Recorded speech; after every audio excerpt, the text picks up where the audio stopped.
বিশ্বনবী ফাতেমারে বললেন, ফাতেমা, আলী কোথায়? ফাতেমা বলল, আপনার জামাই আলী আমার সাথে ঝগড়া করে বাইরে গেছে। বিশ্বনবীর চেহারাটা আগুনের গোলার মতো লাল হয়ে গেল। বিশ্বনবী ডেকে বললেন, ফাতেমা, তুমি বিশ্বনবীর মেয়ে হতে পারো, কিন্তু আলী তোমার স্বামী। আলী যদি তোমার উপর নাখোশ থাকে, জান্নাতের দরজা তোমার জন্য খুলবে না। কোথায় গেছে আলী, কোথায়? বললেন যে মসজিদে নববীতে গেছে। বিশ্বনবী যে দেখলেন বালির উপরে আলী শুয়ে আছে। বিশ্বনবী মজা করে ডাক দিলেন, ইয়া আবা তোরাব, মানে হে বালির বাবা আলী, ওঠো। এখন আলী ওঠে না, রাগ করে আসছে।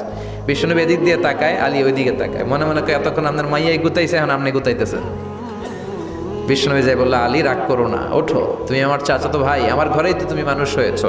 ঘাপটি মেরে হাতটা ধরে টান দিলেন। সাইয়েদনা আলী উঠতে বাধ্য হলেন, ঘরে নিয়ে আসলেন। নিয়ে এসে বিশ্বনবী খাটের মাঝখানে শুইলেন। ডান দিকে শোয়ালেন আলীকে, বাম দিকে শোয়ালেন ফাতেমাকে। এবার মেয়ের জামাইকে আর মেয়েকে বুঝাতে লাগলেন।